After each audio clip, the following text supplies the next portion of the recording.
FBI-related search just wrapped up. There were dozens of members from the FBI's evidence response team. It said on their shirts they were searching for evidence, what it appears, unclear exactly what they were searching for, in this area of Waterman Street. You can actually take a look here from the mayor related to this search, so we will bring that to you here on NBC Connecticut. But for now, we are live in Providence, Rhode Island, in a very active situation. For now, back to you guys.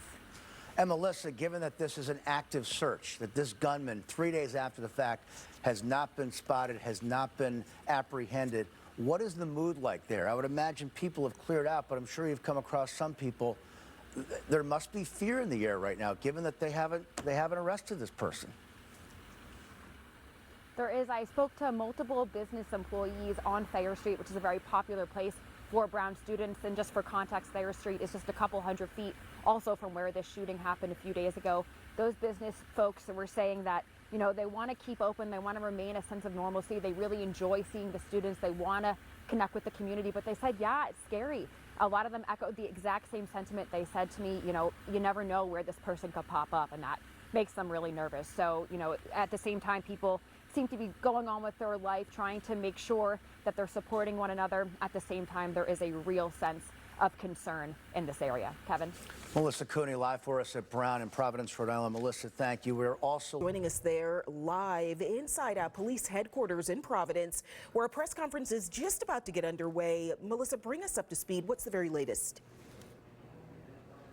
Yeah, well, as you folks mentioned, the last time that we heard from the Providence Police, the city, and other officials was last night at 11 o'clock p.m., which is a bit further time we've heard from them. Usually they've been very consistent with those updates. Now, in that last update, they said that they had to release their person of interest that was detained. They said they did not have enough evidence to charge that individual. So since then, a manhunt has been underway. We were in Providence throughout the day, and as you said, we saw a lot of different police presence, but what really stuck out is there was a significant FBI presence, waiting to hear from officials in a press conference. So we're interested to see what they have to say as it relates to the search. Now, today when we were in Providence, we were around the area. We talked to some people in the business and restaurant community on Thayer Street. And for context, Thayer Street is right in the center of the Brown area. It's where a lot of students will shop and dine and eat and enjoy the community. A lot of those people said that they are feeling really concerned. A lot echoed the similar sentiment of, you know, at this point, anyone that did the shooting could pop up anywhere. There's that real sense of concern in the community. But something that was also really touching that I noticed was the way that they were saying, you know, they want to make sure their doors are still open. They want to make sure they can still be there for the community. I talked to one business owner who says that the Brown students that come and get her food are literally like family to her. She says she knows them. She says they're regulars. And, you know, she felt really impacted by this too, because she was just a couple hundred feet away and she feels so connected to those students. So while there is this sense of concern in the community, there's also the sense of wanting to make sure they can push forward and be there for one another. We'll send it back to you guys. We're waiting for this press conference. Okay, Melissa Cooney joining us there live in Providence. We are NBC Connecticut's Melissa Cooney is joining us live now with the Providence Police Department with the very latest. Melissa, bring us up to speed there, the latest from authorities, as well as the mood in the city. Yeah, guys, well, right now the big headline is they still don't have a person of interest or the shooter in custody. They say no one is in custody, but they say the photos and the videos do an arrest. Now, I spent a lot of time in the area today and yesterday, especially on Thayer Street, which is the area where Brown students go to, you know, shop and eat. It's really the commercial district of the area.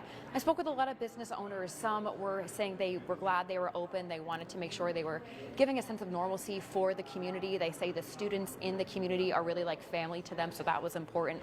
They also said it's scary right now. A lot echoed the same sentiment, that they feel worried because they don't really know when this person, the shooter, could pop up. Now, Providence Police has increased patrols all throughout the city, and the mayor made sure to reiterate that the community is safe. So for now, that search continues with those new photos that you guys have seen.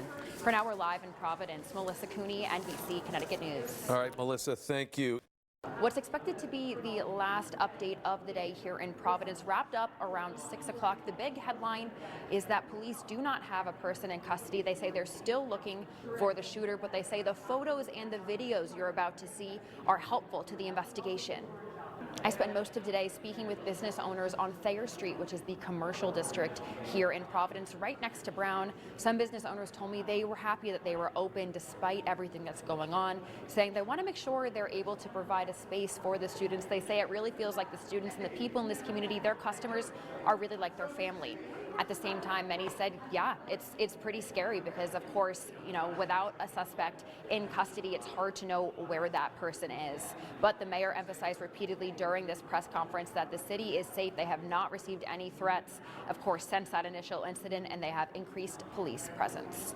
In Providence, Melissa Cooney, NBC Connecticut News.